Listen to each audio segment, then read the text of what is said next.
Salut à vous, chers fidèles internautes.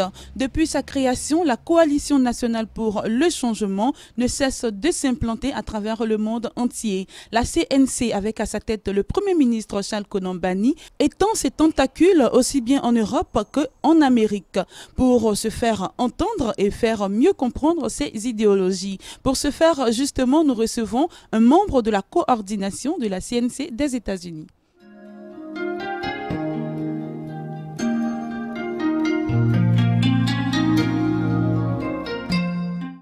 Bonjour monsieur. Bonjour.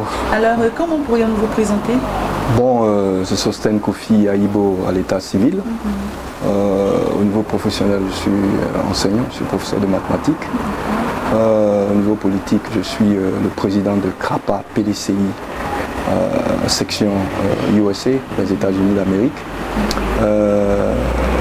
Je fus le secrétaire général de la délégation du PDCI à Washington DC.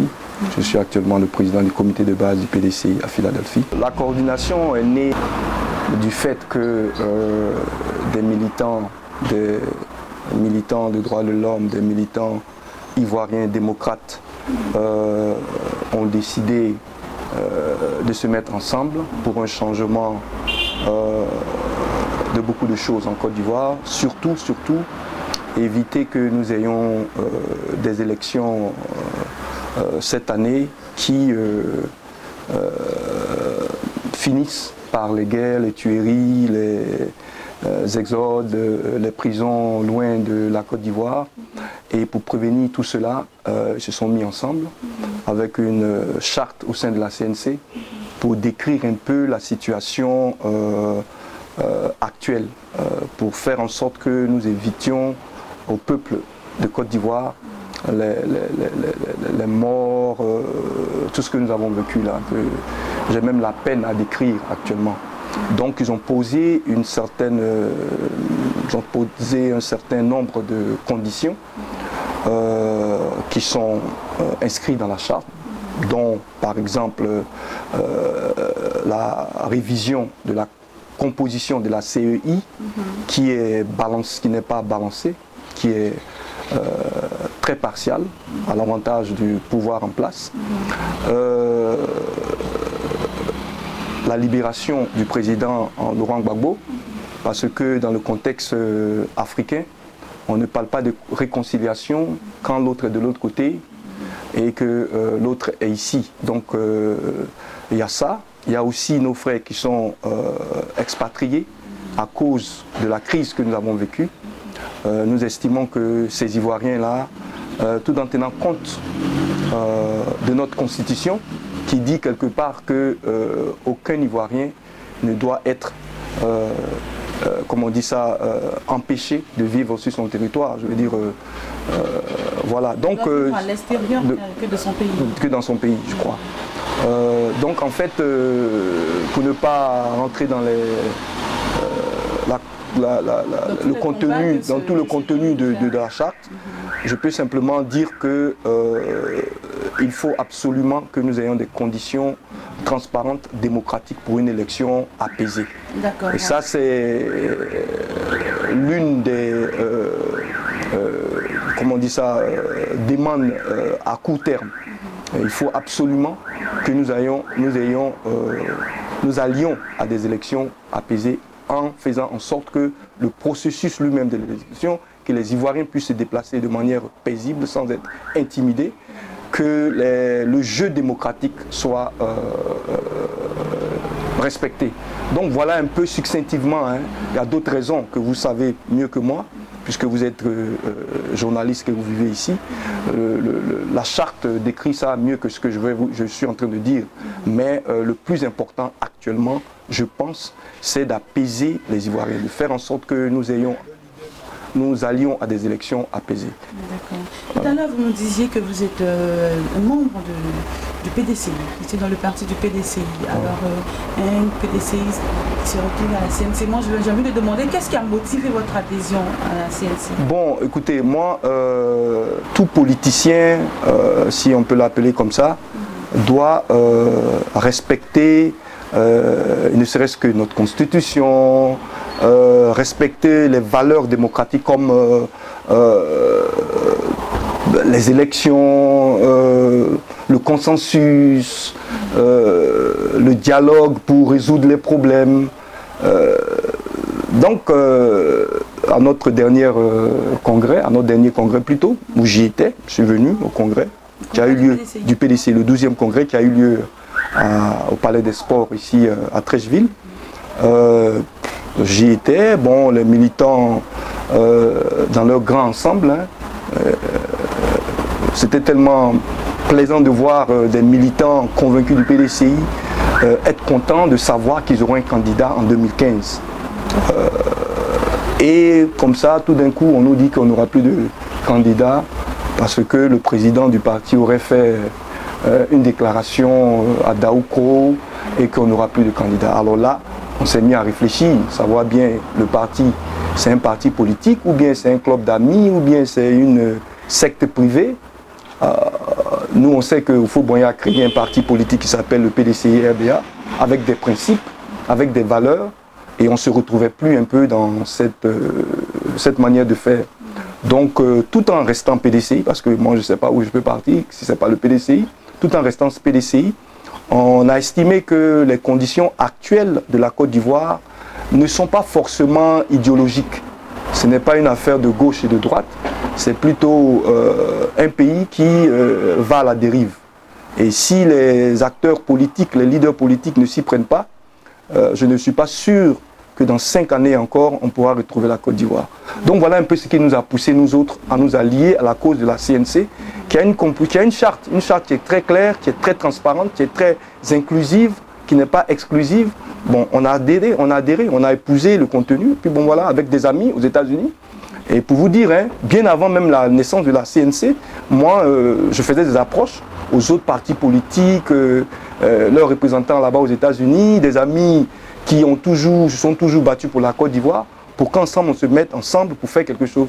Et tout d'un coup, la CNC est née. Donc la CNC est née le 15 mai. Nous, le 19 mai déjà, on était déjà sur le truc. Maintenant, on faisait les démarches pour pouvoir constituer notre bureau et puis travailler en symbiose avec la maison mère ici. Et le docteur Aïpo, Martial, était de passage. Il a validé le bureau, il nous a encouragés à travailler. Et puis bon, me voilà ici pour finir un peu certains problèmes qui coincent un peu avec certains membres. Je pense qu'à mon retour, tout sera fait. Ce n'est pas un grand problème, c'est des problèmes de leadership un peu, de personnes. Ouais, c'est des choses qui existent. Problème de leadership, mais d'abord, dites-nous quelles sont les activités de la coordination. Bon, vous savez que nous sommes aux États-Unis, donc nous ne pouvons pas avoir les mêmes actions, nous ne pouvons pas poser les mêmes actions que nos camarades ici. D'accord, et comment se fait votre organisation? Bon, notre organisation est faite de manière simple. D'abord, on a appelé tous les démocrates d'abord. Parce que, comme je vous l'ai dit, c'est très important que nous ayons des membres qui respectent les valeurs démocratiques. Où il y a débat, où il y a débat d'idées, où la majorité prime, où il y a le respect de l'autre, où le dialogue est notre moyen de résoudre les problèmes. D'abord. Et comme nous avons épousé la charte, nous avons tenu quand même de respecter un peu leur composition.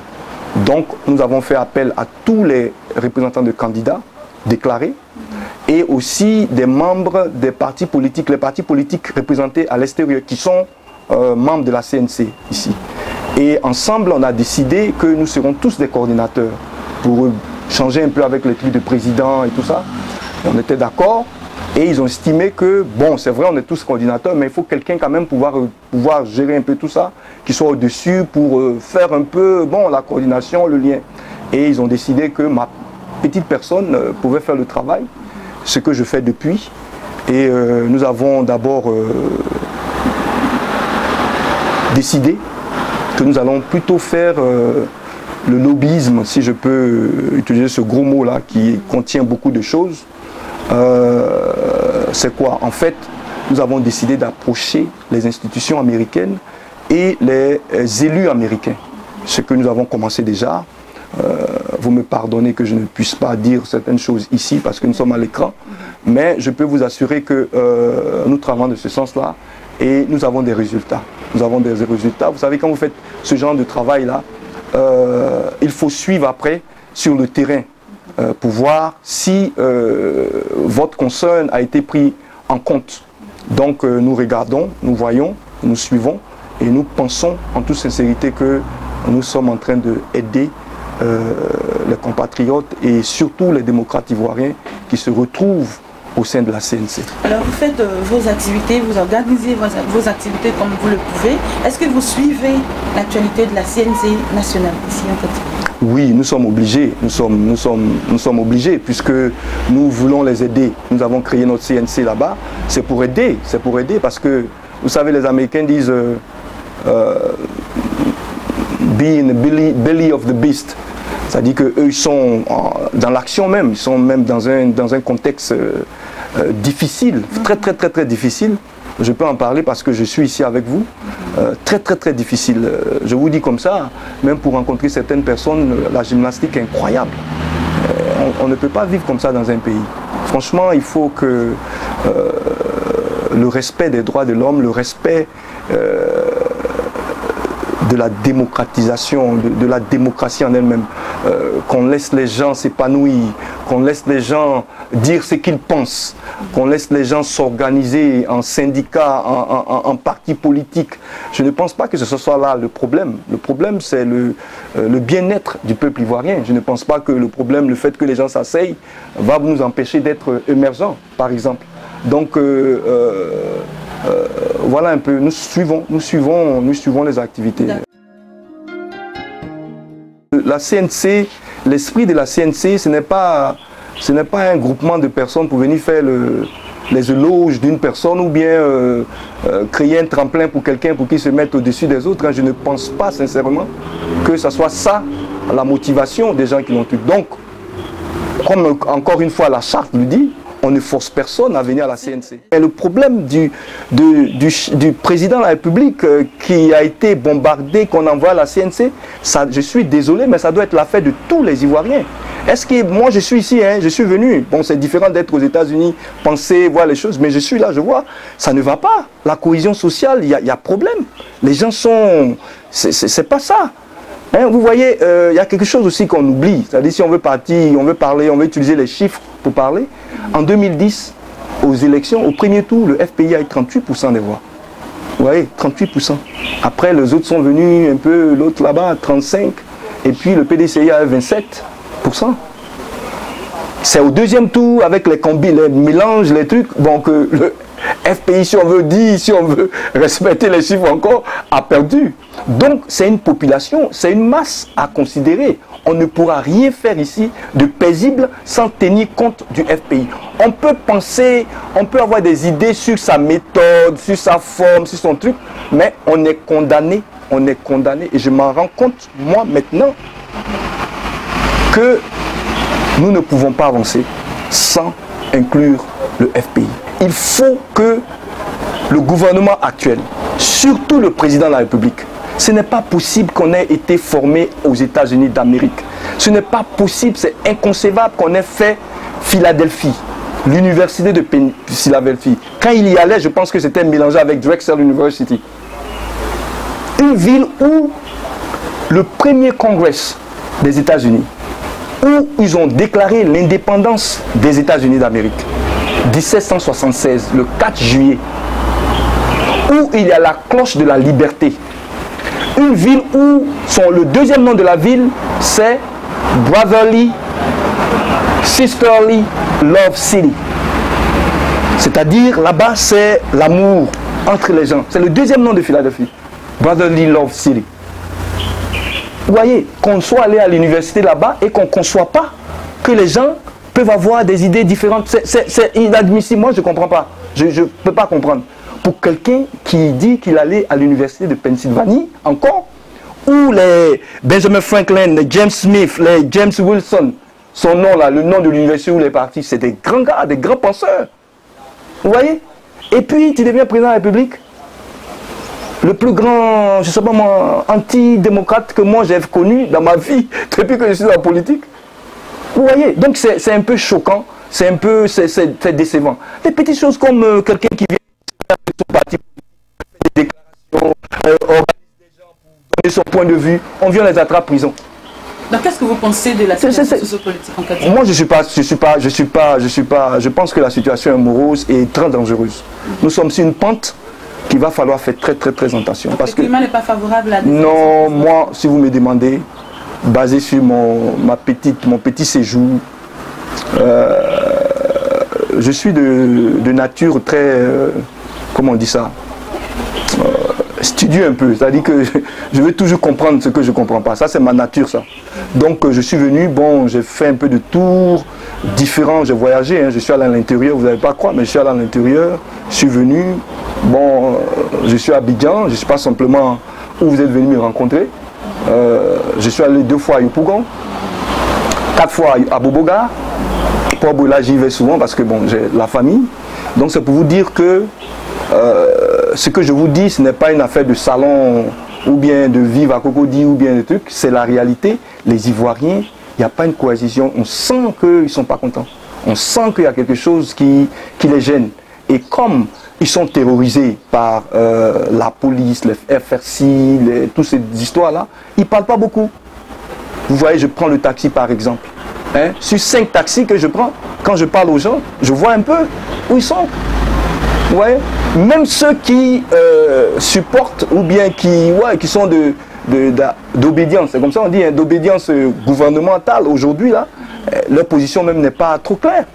On sent que bon, on s'est conditionné soit par la tribu, soit par les petits avantages de Igo et tout ça. Donc pour moi, les élections 2015 octobre, nous ne sommes pas prêts.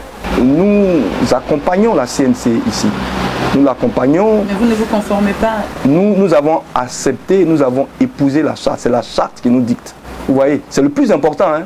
Je crois que c'est le plus important. On a l'impression que c'est le sigle CNC là qui est le truc. Non, c'est le contenu de la CNC que nous avons épousé. Donc nous respectons cela. Justement, nous utilisons ça comme argument pour dire aux deux autres, voilà le contenu, il n'y a pas de statut, on vient quand on veut, quand on vient c'est pour travailler pour la démocratisation de la Côte d'Ivoire, pour que nous ayons des élections transparentes, voilà les conditions que nous posons, voilà ce genre de choses-là. Donc ce n'est pas une affaire de être connecté à Côte d'Ivoire avec la base ici.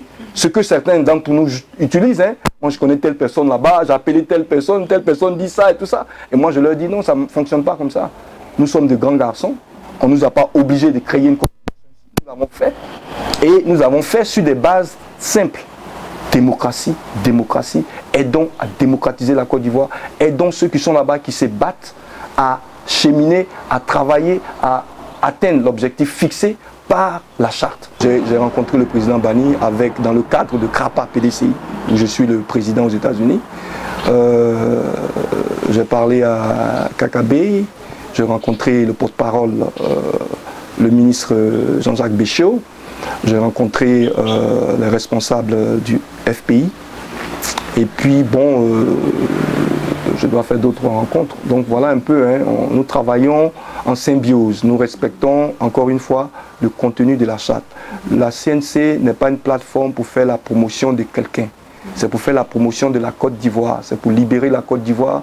C'est pour créer une condition vivable pour tous les Ivoiriens ici en Côte d'Ivoire. Donc voilà un peu ce qui nous motive. Donc nous ne sommes pas accrochés à des personnes, nous ne sommes pas accrochés à une sigle qui est à la mode. Nous avons une mission d'aider à la démocratisation de la Côte d'Ivoire en expliquant la situation ivoirienne, en utilisant des preuves, en insistant auprès des gens qui intéressent, que la Côte d'Ivoire intéresse. Bon, en fait, je voulais demander encore une fois à tous les démocrates ivoiriens qui vivent aux États-Unis de nous joindre et de venir avec de bonnes intentions. Et qu'ils sachent que la CNC n'est pas une plateforme pour faire un show ou démontrer qu'on connaît telle personne, on ne connaît pas telle personne. Ce qui est sûr, c'est que nous ne pouvons pas fonctionner comme la CNC ici en Côte d'Ivoire. Ce n'est pas possible, c'est out of question. Ce que nous devons faire, c'est plutôt comment aider nos démocrates ici. Et nous demandons aussi à tous les Ivoiriens, là maintenant, tous les Ivoiriens épris de paix, de nous joindre à la levée de fonds que nous organisons à la dernière semaine de septembre à New York. Nous demandons à tout le monde de venir nous aider à faire ce qu'on appelle un fundraising pour la cause. Et ces fonds-là seront mis à la disposition d'abord de nous-mêmes dans nos déplacements et du travail qu'on fait, que vous savez quel genre de travail que nous faisons là-bas, et surtout pour aider ici à nos camarades et qui sont ici sur le terrain. Donc en fait tout ce que je demande, c'est que nous travaillons dans la discipline, que nous laissons tout ce qui est idées qui divisent et que nous comptons sur nous-mêmes avant de à chaque fois prendre le téléphone et appeler les gens ici pour... en fait, ils ne peuvent rien changer, ça crée de la confusion.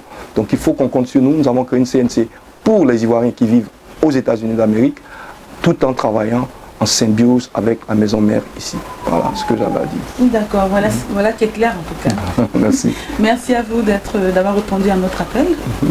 Nous sommes très heureux d'avoir fait cet entretien avec vous. Ok, merci beaucoup. Bon retour à vous Merci. aux États-Unis.